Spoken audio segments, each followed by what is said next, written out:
సమాచారం ప్రకారం ఈ మధ్య పట్టుబడిన సీరియల్ కిల్లర్ భైరవుడు పోలీస్ కస్టడీ నుంచి తప్పించుకున్నాడు.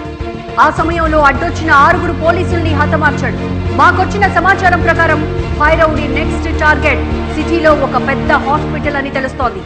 ఆ హాస్పిటల్లో ఉన్న పేషెంట్స్ కు పెద్ద ఎత్తున ప్రాణాపాయం ఉండొచ్చని భావిస్తున్నారు. ఇప్పటికే సిటీలో ఉన్న అన్ని హాస్పిటల్స్ వద్ద భారీ బందోబస్తు ఏర్పాట్లు చేయడం జరిగింది. ఈ సంఘటనను నియంత్రించడానికి central government special squad officer గా డీజీపీ రవిచంద్రన్ ను నియమించింది.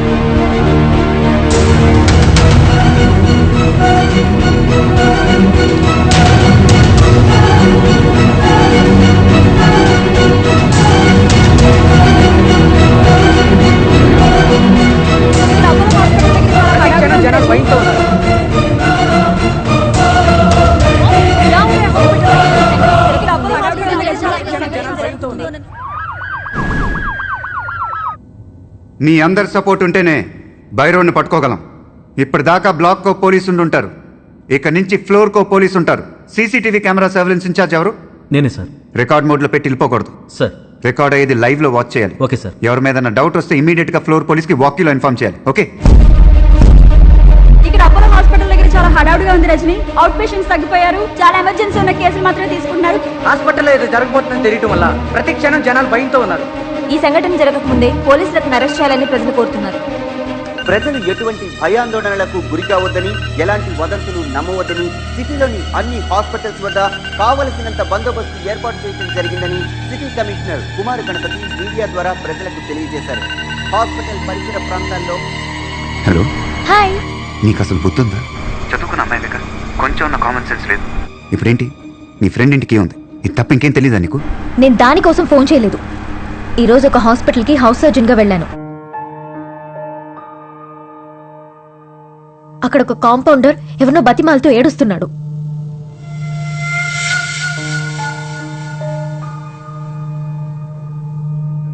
డౌట్ వచ్చి ఫాలో చేశాను.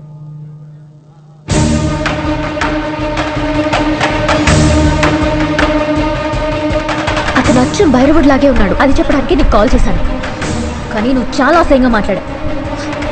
అది ఏ హాస్పిటల్?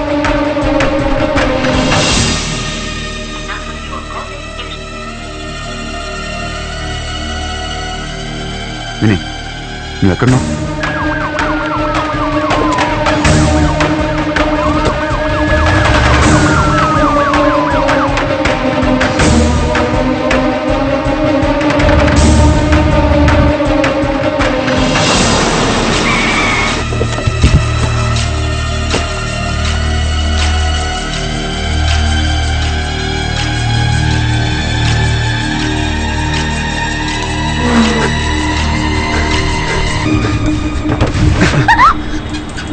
నాతో మాట్లాడుకు.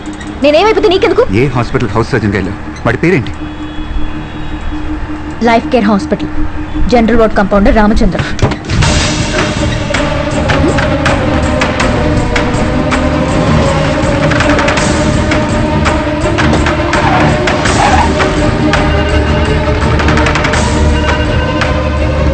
Hello sir. శివ, ఏమైంది? అది ఏ హాస్పిటల్ తెలిసింది సార్. భైరవుడు ఇప్పుడు అక్కడే ఉన్నాడు. ఇంకో గంటలో పట్టుకుంటాను. ఏ హాస్పిటల్? సార్ కొంచెం వెయిట్ చేయండి సార్. విషయం స్ప్రెడ్ అయిందంటే హాస్పిటల్ ప్యానిక్ అయ్యి వాడు అనుకుంది జరుగుద్ది. ఇది నేనే హ్యాండిల్ చేస్తాను. Hello hello.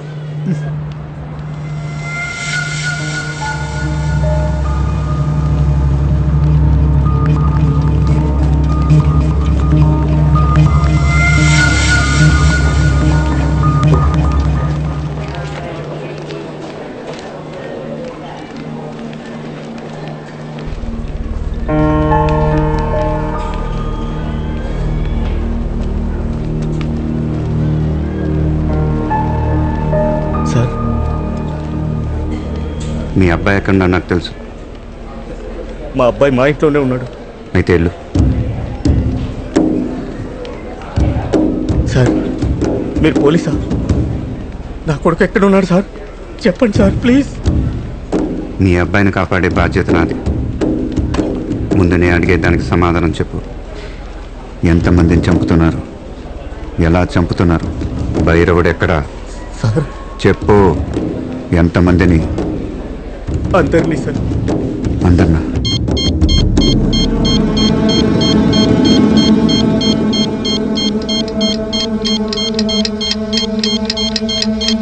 అది ఎక్కడని చూపించగలవా? చూపిస్తాం సార్. రా.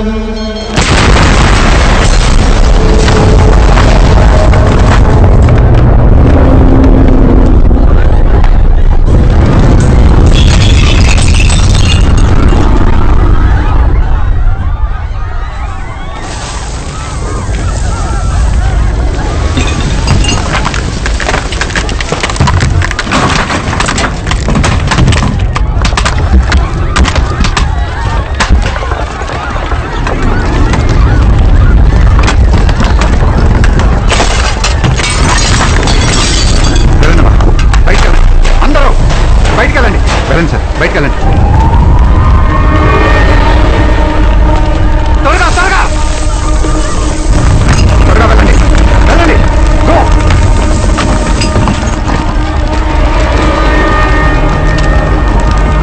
లిఫ్ట్ ఎవరు యూజ్ చేయకండి. పిల్లలు జాగ్రత్త. త్వరగా కిందికి వెళ్ళండి.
ఓకే సార్, ఈ రోజుల్లో మనుషుల్లో మానవత్వం లేదు అనడానికి భైరవుణ్ణి ఉదాహరణగా చెప్పచ్చా?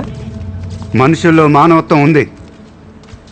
ఇదే హాస్పిటల్లో ఇంతకు ముందే నాతో కలిసి చాలామంది ప్రాణాలు కాపాడారు.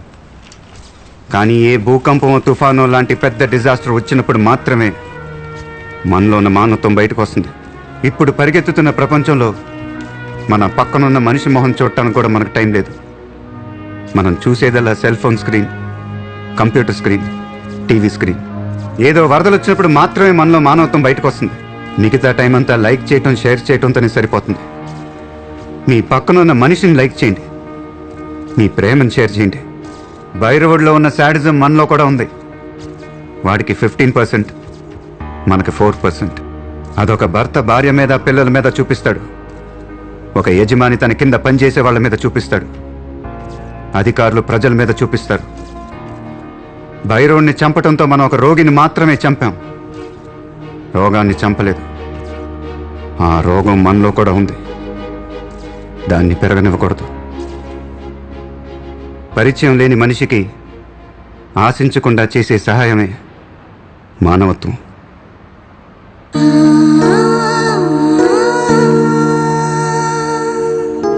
Ah